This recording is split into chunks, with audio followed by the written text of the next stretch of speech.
Class 9, how are you? I hope you all are doing well. जैसे कि मैंने आपको कहा था कि 9 बजे से पहले आपको एक बहुत ही इंपॉर्टेंट वीडियो मिलने वाली है, तो वो इंपॉर्टेंट वीडियो है science most important topics and questions. जी हाँ, यहाँ पे आपकी पूरा सिलेबस अकॉर्डिंग टू 2021 में जो आपका सिलेबस है उसके अकॉर्डिंग पूरे सिलेबस को देखते हुए मोस्ट इंपॉर्टेंट टॉपिक्स और मोस्ट इंपॉर्टेंट क्वेश्चंस यहाँ पे कवर किए गए हैं, जिसमें मैंने 10 ईयर PYQ यानी कि प्रीवियस ईयर क्वेश्चन पेपर 10 साल के एनालिसिस करे हैं। वर्कशीट एनालिसिस करी है, जो वर्कशीट आपको गवर्नमेंट की तरफ से प्रोवाइड की गई थी। NCERT प्लस सपोर्ट मटेरियल, ये सारा एनालिसिस करने के बाद वो कॉमन टॉपिक और वो कॉमन कह सकते हैं क्वेश्चंस निकाले गए हैं, पूरा निचोड़ निकाला गया है जो हर बार पूछा जाता है या फिर जिसके इर्द गिर्द ही क्वेश्चंस पूछे जाते हैं। तो ये बहुत ही ज़्यादा एनालिसिस करने के बाद आपके लिए दिया जा रहा है और आपका बहुत ज़्यादा टाइम सेव होने वाला है। तो फटाफट से वीडियो स्टार्ट करने से पहले लाइक करना ना भूलें। चलिए, पहला आप देख रहे होंगे यहाँ पे चैप्टर 2 से स्टार्ट है। वाई? क्योंकि 2021 में जो सिलेबस है उसमें मैं आपको बता दूँ, chapter number 1, chapter number 7, chapter number 1 delete हो चुका है, 7 डिलीट हो चुका है, इसके अलावा 12 डिलीट हो चुका है और 14 एंड 15 ये वो चैप्टर हैं जो डिलीटेड हैं, जो आपके नहीं आएंगे 2021 एग्जामिनेशन। आपकी बुक में 15 चैप्टर हैं, 10 चैप्टर आएंगे, तो यहाँ पे 2 से स्टार्ट किया गया है। फर्स्ट चैप्टर नहीं आएगा। प्रॉपर्टीज़ ऑफ ट्रू सॉल्यूशन, देखिए यहाँ पे प्रॉपर्टीज़ आपको करनी है। True solution, colloidal and suspension. आपको पता है is matter around us pure chapter number 2 है, इसका मैंने डिटेल्ड वीडियो चैप्टर का बनाया है, वो भी आपको मिल जाएगा। ट्रू सॉल्यूशन क्या होता है, कोलॉइडल, सस्पेंशन यहाँ पे मैं करवा नहीं रही हूँ, यहाँ मैं बस टॉपिक बता रही हूँ और ये सब चीज़ आपको पढ़ाया जा चुका है। इनकी प्रॉपर्टीज़ अच्छे से कंपेयर करेंगे और इनके डिफरेंसेस, अगर आपको प्रॉपर्टीज़ पता है तो डिफरेंशिएट बिटवीन अगर बोलेगा ट्रू सॉल्यूशन, कोलॉइडल, सस्पेंशन, वो भी आप बहुत ही ईजिली कर सकते हैं। Learn the method of separation mixture को सेपरेट करने के डिफरेंट मेथड्स हमने पढ़े हैं, जैसे इवेपोरेशन, क्रोमेटोग्राफी, इसके अलावा आपने डिस्टिलेशन, फ्रैक्शनल डिस्टिलेशन और बहुत सारे सेपरेशन के हमने मेथड्स पढ़े हैं, जिसमें क्रोमेटोग्राफी, सेंट्रीफ्यूजेशन, इवेपोरेशन, ठीक है। ये जो मेथड हैं ये बहुत ज़्यादा पूछे जाते हैं और ऐसे नहीं पूछे जाएंगे, डायरेक्ट मेथड को लिखने को नहीं आएगा, आपको मिक्सचर दे देंगे कि आपको 2-3 मिक्स चीज़ों को मिक्स कर दिया गया है, कैसे आप सेपरेट करेंगे, कौन कौन से मेथड लगाएंगे, ठीक है। तो इस पे एप्लीकेशन बेस्ड क्वेश्चन आते हैं। कैसे क्वेश्चन आते हैं? एप्लीकेशन बेस्ड आते हैं। अगर आपको मेथड क्लियर है तो आप फटाफट से उसका आंसर कर सकते हैं। तीसरा है physical change and chemical change.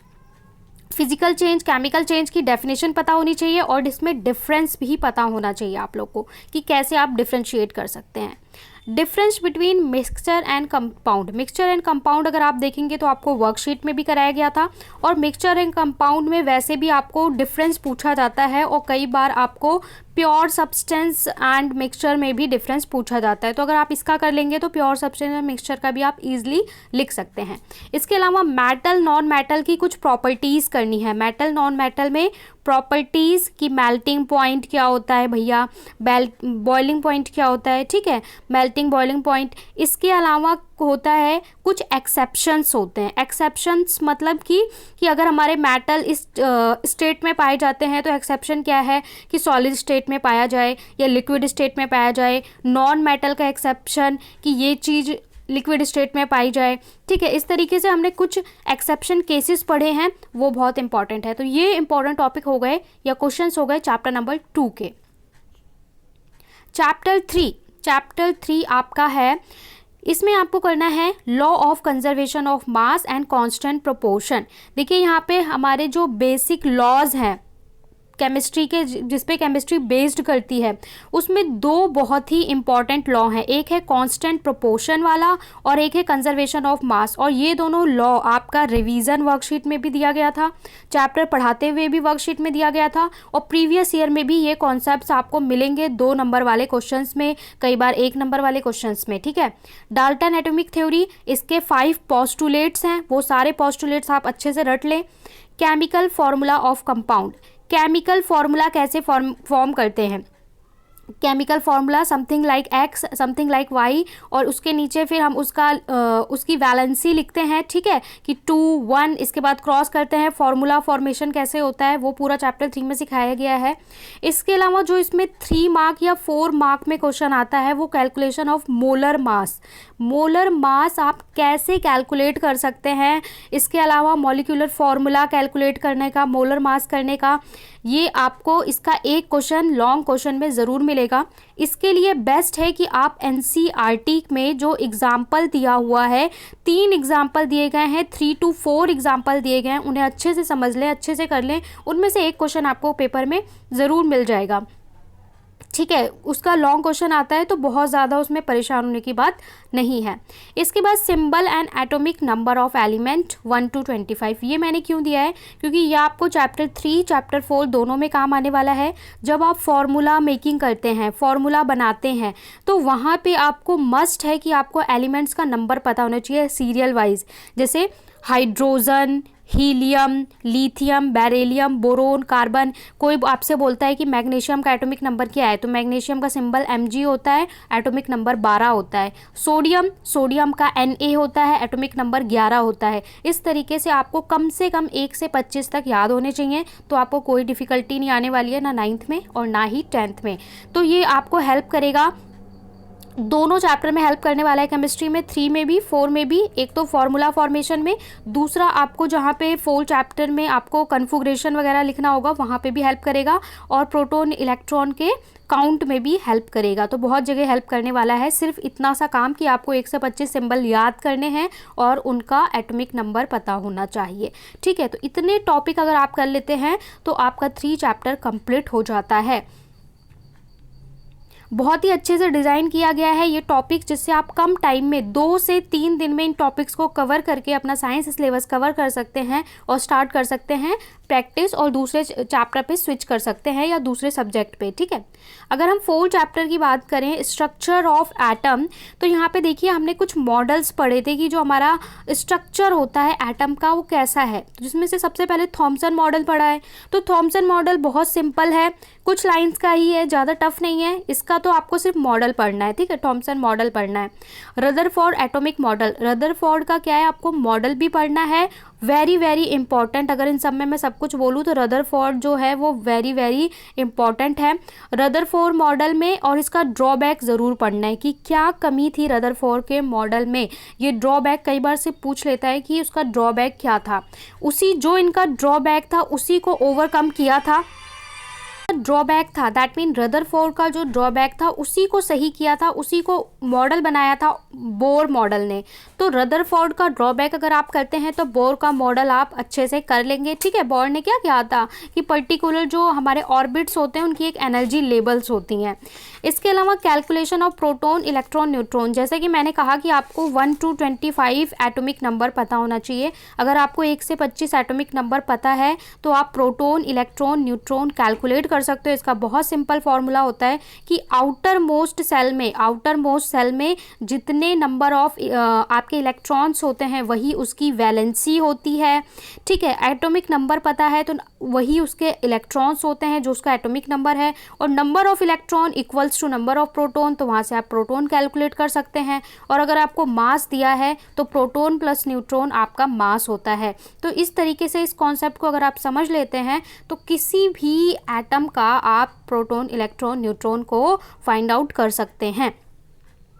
और आपसे कुछ ट्विस्टेड क्वेश्चन यानी एक्स एंड वाई करके क्वेश्चन दे देगा और बोलेगा कि आइडेंटिफाई करो कि नंबर ऑफ प्रोटॉन और इलेक्ट्रॉन कितने होंगे, तो वो भी इसी टॉपिक से क्वेश्चंस आते हैं। इसके अलावा difference between isotopes and isobars, और what is isotopes and what is isobars, ये आपको पता होना चाहिए, ठीक है। सब कुछ हमने कवर किया है, वर्कशीट में आपको ईजिली मिल जाएगा, सपोर्ट मटेरियल में भी मिल जाएगा। यहाँ पर इंपॉर्टेंट है कि टॉपिक क्या आपको पढ़ना है, क्योंकि इंपॉर्टेंट ये होता है क्या पढ़ना है क्या नहीं पढ़ना है। अगर ये आप आइडेंटिफाई कर लेते हैं तो वैसे ही आधा काम आपका हो जाता है। इसके अलावा एटॉमिक नंबर क्या होता है, एटॉमिक मास क्या होता है, वैलेंसी क्या होता है, ये आपके माइंड में एकदम क्लियर होना चाहिए। इनकी डेफिनेशन करनी है और एकदम क्लियर होना चाहिए कि what is atomic number, what is atomic mass and what is the valency. तो ये आपका स्ट्रक्चर ऑफ एटम से इंपॉर्टेंट पार्ट था। नेक्स्ट चैप्टर पे चलते हैं, chapter 5 the fundamental unit of life, बच्चों की बहुत ज़्यादा क्यूरी भी इसमें रहती हैं, इसका हमने रिवीजन भी किया है, चैप्टर को अच्छे से पढ़ा भी था। तो सबसे पहले इसमें से डायग्राम देख लीजिए, प्लांट सेल, एनिमल सेल, दोनों का डायग्राम बहुत अच्छे से प्रैक्टिस कर लो, क्योंकि एक डायग्राम कहीं ना कहीं आपसे पूछ लेता है। और तीसरा एमीबा का, एमीबा में डाइजेशन का डायग्राम या फिर एमीबा का पूरा न्यूट्रिशन डायग्राम, तो एमीबा का डायग्राम, तो ये 3 डायग्राम यहाँ से आपको प्रैक्टिस करने हैं। डिफ्रेंशिएट करना है प्रोकैरियोटिक, यूकैरियोटिक सेल, ये इंपॉर्टेंट है। इम्पॉर्टेंट कंपोनेंट जो हमारा सेल है, सेल के अंदर कुछ बेसिक चीज़ें हैं जिसके बारे में आपको पढ़ना है। न्यूक्लियस जब आप पढ़ेंगे तो वहाँ पे न्यूक्लियस के अंदर आप पढ़ेंगे कि डीएनए, ठीक है, और आरएनए, इन दोनों का फुल फॉर्म क्या है, ठीक है। अभी हमने लास्ट वर्कशीट में भी किया था, डीएनए आरएनए का फुल फॉर्म क्या है। इसके अलावा न्यूक्लियॉन्स क्या होते हैं। इसके बाद सेल वॉल, सेल वॉल क्या है और किस में होता है, प्लांट एनिमल सेल में किस में होता है। साइटोप्लाज्म क्या होता है, प्लास्टिड्स क्या होता है और प्लांट एनिमल सेल किसी एक ही में होता है, ये किस में होता है पता होना चाहिए आपको। प्लाज्मा मेम्ब्रेन और इसका फंक्शन, और why it is called selective permeable membrane, selective permeable membrane क्यों कहते हैं, ये चीज़ भी आपको पता होनी चाहिए, ठीक है, जब आप मेम्ब्रेन की बात करते हैं। इसके अलावा माइटोकॉन्ड्रिया, जैसे ही माइटोकॉन्ड्रिया का नाम आएगा आपको क्लियर पता होना चाहिए why mitochondria called a power house. Energy of cell कहाँ जनरेट होती है, ठीक है, करेंसी क्या होती है, एनर्जी जो जनरेट होती है। एटीपी का फुल फॉर्म क्या होता है, व्हाट इज़ एटीपी, एटीपी का फुल फॉर्म क्या होता है। तो माइटोकॉन्ड्रिया जैसे याद आए, ये सारे टॉपिक्स आपको याद आ जाने चाहिए। इसके बाद लाइसोसोम क्या होता है, ठीक है, फंक्शन, और गोल्गी अपरेटस का फंक्शन, ये आपको पता होना चाहिए। फंक्शन सब हमने कर रखा है। Differentiate between plant cell, animal cell, ये भी मस्ट इंपॉर्टेंट है, इसका आप डायग्राम भी करेंगे और डिफरेंस भी करेंगे। इसके बाद why lysosome is called suicide bag, suicidal bag, ये भी बहुत इंपॉर्टेंट है, बहुत बार पूछा गया है, तो बहुत इंपॉर्टेंट है। तो इतना आपको 5 चैप्टर में करना है मोटा मोटा, तो आपका कवर हो जाएगा, ठीक है। और ध्यान रखें कि आपको डीएनए, आरएनए और एटीपी, इनका फुल फॉर्म याद होना चाहिए। Deoxy ribonucleic acid, ribonucleic acid और एडिनो ट्रायोफॉस्फेट, ये तीनों आपको पता होने चाहिए। चैप्टर 6 में अगर हम चले तो व्हाट इज टिश्यू, जो हमारा टिश्यू चैप्टर है बायोलॉजी का। सबसे पहले टिश्यू क्या है, differentiate between plant tissue and animal tissue. जैसे हमने सेल में डिफरेंस किया था, वैसे ही टिश्यू में भी डिफ्रेंशिएट पता होना चाहिए, प्लांट टिश्यू, एनिमल टिश्यू। इसके बाद meristematic tissue and it's part, जब मेरिस्टेमेटिक टिश्यू की बात करेंगे तो इसका आपको डायग्राम भी पता होना चाहिए, और इसके 3 पार्ट होते हैं, जो, ठीक है, ऊपर वाला पार्ट, मिड पार्ट और बीच का, तो तीनों का नाम और फंक्शन पता होना चाहिए मेरिस्टेमेटिक टिश्यू। सिंपल और परमानेंट टिश्यू, और परमानेंट टिश्यू के जो टाइप्स हैं वो पता होने चाहिए, ठीक है, टाइप्स पता होने चाहिए। Differentiate between xylem and phloem, xylem और फ्लोएम, और इनके टाइप पता होने चाहिए कि क्या क्या टाइप होते हैं। न्यूरॉन का डायग्राम यहाँ पे वेरी वेरी इंपॉर्टेंट हो जाता है, क्योंकि न्यूरॉन का डायग्राम आपसे बहुत बार पूछा जाता है, इस तरीके से डायग्राम होता है, ठीक है। यहाँ पे डेंड्राइट्स होते हैं, तो इसका डायग्राम आप अच्छे से करेंगे न्यूरॉन का। जहाँ जहाँ डायग्राम केवल बायोलॉजी में है, तो जहाँ डायग्राम है उसे बिल्कुल मिस ना करें। मस्कुलर टिश्यू क्या है, कनेक्टिव टिश्यू क्या है, ठीक है, और कनेक्टिव टिश्यू के हमने टाइप और एग्जाम्पल देखे थे। प्रोटेक्टिव टिश्यू क्या होती है, और सेल डिफ्रेंशिएशन, ये जो टर्म है सेल डिफ्रेंशिएशन, ये आपसे 1 नंबर में पूछा जा सकता है या एमसीक्यू में भी पूछा जा सकता है। तो इतना आप कर लेते हैं तो 6 चैप्टर आपका कंप्लीट होता है। इसके बाद चलते हैं नेक्स्ट चैप्टर पे। देखिए 7 चैप्टर नहीं है, क्योंकि जो 7 चैप्टर है वो डिलीट हो चुका है, बायोडाइवर्सिटी वाला। 8 चैप्टर पे हम आ गए हैं। 8 चैप्टर है आपका मोशन, ठीक है, फिजिक्स का चैप्टर है मोशन। इसमें differentiate between distance and displacement, बिल्कुल क्लियर होना चाहिए कि डिस्टेंस क्या है, डिस्प्लेसमेंट क्या है। इसके अलावा एक चीज़ मैं बता दूं कि स्केलर एंड वेक्टर क्वांटिटी क्या होती हैं, इनकी डेफिनेशन भी आप लोग कर लेंगे। स्केलर एंड वेक्टर क्वांटिटी क्या होती हैं, इसको भी अच्छे से पता होना चाहिए। मैंने जब चैप्टर पढ़ाया था तो आपको बताया था। स्पीड एंड वेलोसिटी में डिफरेंस पता होनी चाहिए, और फॉर्मूला भी, जब भी आप स्पीड की बात करें तो स्पीड क्या होता है, डिस्टेंस अपॉन टाइम, एकदम आपको फॉर्मूला पता होना चाहिए, ठीक है। जब आप बोलें कि एक्सीलरेशन क्या होता है तो उसका फॉर्मूला आपको पता होना चाहिए। यूनिफॉर्म नॉन यूनिफॉर्म मोशन में डिफरेंस, तो यहाँ पे आपको distance displacement, speed velocity, uniform non uniform, alright. Distance time graph, distance time graph आपको बनाना आना चाहिए, रीड करना आना चाहिए। रीड करने का मतलब कि आपका जो डिस्टेंस टाइम ग्राफ होगा उस ग्राफ में आपको डिस्टेंस कैसे कैलकुलेट करते हैं, किस तरीके से हमने कैलकुलेट किया था एरिया से, उस चीज़ को आपको आना चाहिए। तो वो चीज़ आपको प्रैक्टिस करनी है। 3 इक्वेशन ऑफ मोशन, यानी कि first equation, second equation and third equation of motion आपको क्लियरली पता होनी चाहिए कि व्हाट इज़ फर्स्ट इक्वेशन, ठीक है, सेकेंड इक्वेशन, थर्ड इक्वेशन, तीनों पता होनी चाहिए और तीनों का डेरिवेशन। वर्कशीट में हमने एक वर्कशीट में एक का डेरिवेशन किया था, ठीक है, उसको डिराइव कैसे किया है, जो उसका फाइनल फार्मूला आता है, फाइनल फार्मूला को कैसे मैथमेटिकली डिराइव किया है वो आना चाहिए। Calculate distance with the help of graph, ठीक है। What is uniform circular motion, uniform circular motion क्या होता है, या सेंट्रीपिटल फोर्स क्या होता है, और इसका एग्जाम्पल।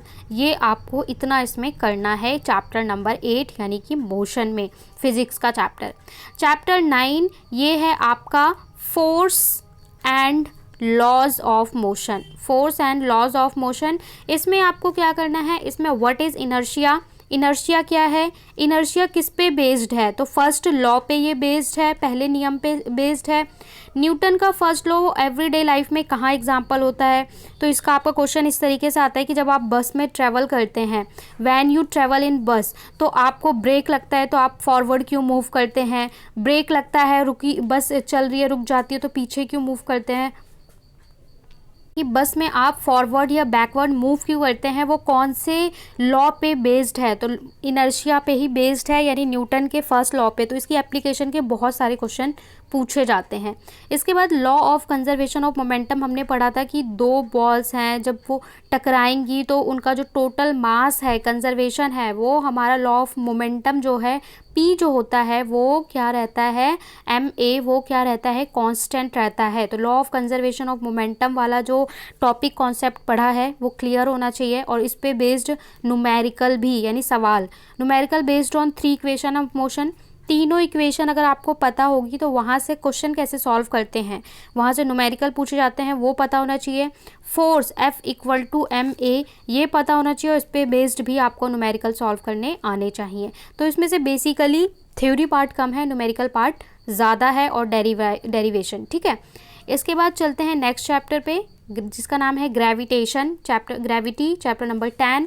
यहाँ पे कैपिटल जी और स्मॉल जी क्या डिनोट करता है वो पता होना चाहिए। Acceleration due to gravity is g, और जी हमारा कैपिटल जी क्या है, स्मॉल जी क्या है, इन दोनों के बीच में क्या रिलेशन है, कि capital G equal to something small g, तो इनके बीच में क्या रिलेशन है, ठीक है। Difference between mass and weight, ये पता होना चाहिए। What do you mean by free fall, free fall क्या है, ये क्वेश्चन हमने वर्कशीट में भी किया था।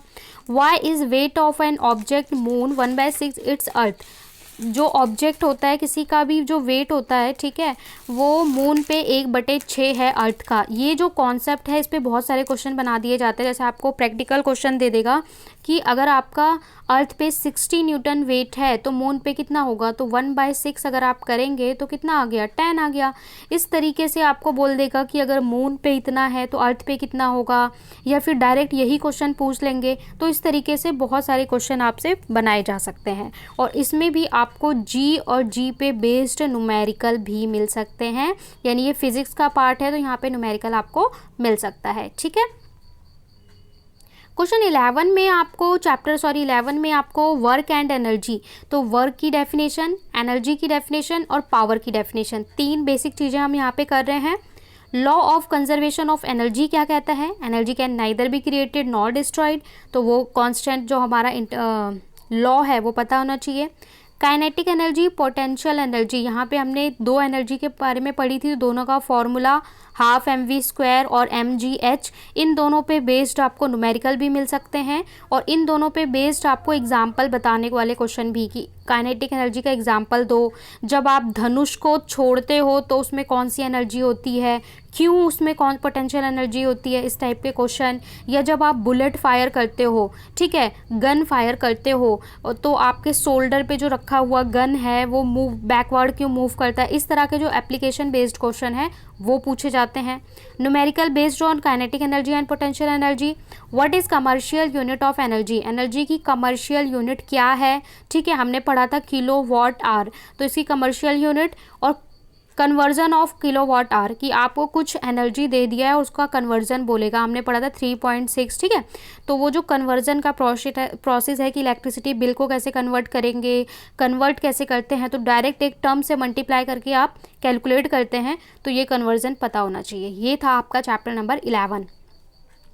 चैप्टर 13 यानी डिजीज़, जो लास्ट चैप्टर आपको कवर कराया गया है, why do we fall ill, तो इसमें व्हाट इज़ हेल्थ, हेल्थ की डेफिनेशन क्या है, सोशल, मेंटल, फिजिकल, ठीक है, साइकोलॉजिकली हमें हेल्दी किसे कहते हैं वो डेफिनेशन पता होना चाहिए। टाइप ऑफ डिजीज़ में एक्यूट और क्रॉनिक डिजीज़, इसके टाइप भी पता होना चाहिए, इसके एग्जाम्पल भी पता होना चाहिए, और इसका डिफरेंस भी पता होना चाहिए कि differentiate between acute and chronic disease. Third है mean of spread of infectious disease, किस तरीके से इन्फेक्शियस डिजीज़ फैल सकती है, by food, by air, by water, ठीक है, और उन सब के एग्जाम्पल भी पता होना चाहिए। इसके बाद cause and method and transmission of prevention of AIDS, AIDS का इसका फुल फॉर्म भी पता होना चाहिए, ठीक है, फुल फॉर्म क्या है और कौन से वायरस से, HIV वायरस का फुल फॉर्म पता होना चाहिए, ठीक है, एड्स के बारे में ज़रूर पूछते हैं। Basic principle of vaccination, vaccination का बेसिक प्रिंसिपल क्या है। What is communicable disease, communicable और इन्फेक्शियस डिजीज़ अलग अलग नाम से पूछी जा सकती है। एंटीबॉडीज़ क्या हैं, एंटीबॉडीज़ कैसे काम करती हैं। Immunity, what is immunity, how to improve immunity, ये क्वेश्चन हमने पढ़ा था, हाउ टू इम्प्रूव, आप कैसे इम्प्रूव कर सकते हैं। एंटीबायोटिक्स क्या होती हैं और कैसे इनका मैन्युफैक्चर होता है। Prevention is better than cure, justify, prevention is better than cure, justify, ये क्वेश्चन भी बहुत बार रिपीटेडली पूछा जाता है, ठीक है। तो ये आपका हो गया चैप्टर नंबर 13। इसके बाद जो चैप्टर 14 है और चैप्टर 15 है, ये आपका ऑलरेडी डिलीट हो चुका है। तो यहाँ पे हमने पूरे टॉपिक्स आपके कंप्लीट कर लिए हैं। अब अगर आप लोग चाहते हैं कि आपको मैथ्स का, इसके अलावा इंग्लिश का, ठीक है, मैथ का, इंग्लिश का और SST का मोस्ट इम्पॉर्टेंट टॉपिक पूरा एनालिसिस करके करवाया जाए, तो आपको इस वीडियो पे टारगेट दिया जाता है कि 1000 लाइक, आपको 1000 लाइक देने हैं। साथ में इस वीडियो को बहुत ज़्यादा शेयर करना है, जिससे आपके लिए अगर हम मेहनत करें तो हमें उसका कुछ आउटपुट मिलना चाहिए और आपको भी ज़रूर बेनिफिट होना चाहिए, क्योंकि हमें पता है बच्चों के पास टाइम बहुत कम है। अभी नेक्स्ट मंथ मार्च में आपके फाइनल एग्जामिनेशन कंडक्ट करा लिए जाएंगे एंड अप्रैल में आपका न्यू सेशन क्लास 10th का स्टार्ट हो जाएगा। तो 10th में हम आपकी पूरी तरीके से हेल्प करेंगे, but end of the 9th आपको अच्छे से कम मेहनत करके ज़्यादा रिजल्ट ला सके, उसके लिए कोशिश की जा रही है। So thank you so much for watching and don't forget to like, share and subscribe.